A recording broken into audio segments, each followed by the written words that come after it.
नमस्कार शेतकरी मित्र. आपल्या शेतीमध्ये लक्षात आले की पॉलिहाऊस जर बांधायचं असेल तर पॉलिहाऊसमध्ये आपल्या डोक्यात एवढंच येतं की मोठमोठ्या पाईपाने उभं केलेलं मोठे जे जाळं तयार केलेलं पॉलिहाऊस.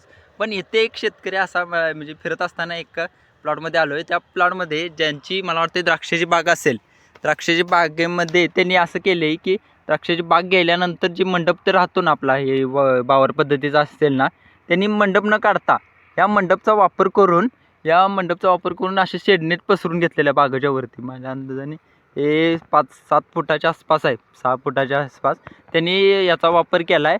आणि त्यावरती आता साईडला म्हणजे काट्या लावून असं बांबूचा वापर करून त्याच्यावरती बाटली लावली आहे जेणेकरून ही खराब होऊ नये. तर याचा वापर करून खाली मिरचीचं पीक घेतलेलं आहे. याच्यामुळं पाण्याची बचत झाली, त्याचबरोबर औषधाच्या फवारण्याचा खर्च देखील कमी झाला. तर शेतकऱ्यांनी लक्षात घेऊन कमीत कमी खर्चामध्ये ही चांगल्या पद्धतीने जुगाड वापरून एक नंबर पद्धतीने चांगल्या पद्धतीने मार्केटला तयार केलेला आहे. तर पाण्याची बचत झाली आणि पैसा देखील वाचल्यामुळं आपल्याला प्रॉफिट मार्जिन चांगल्या प्रकारे ठेवता येईल.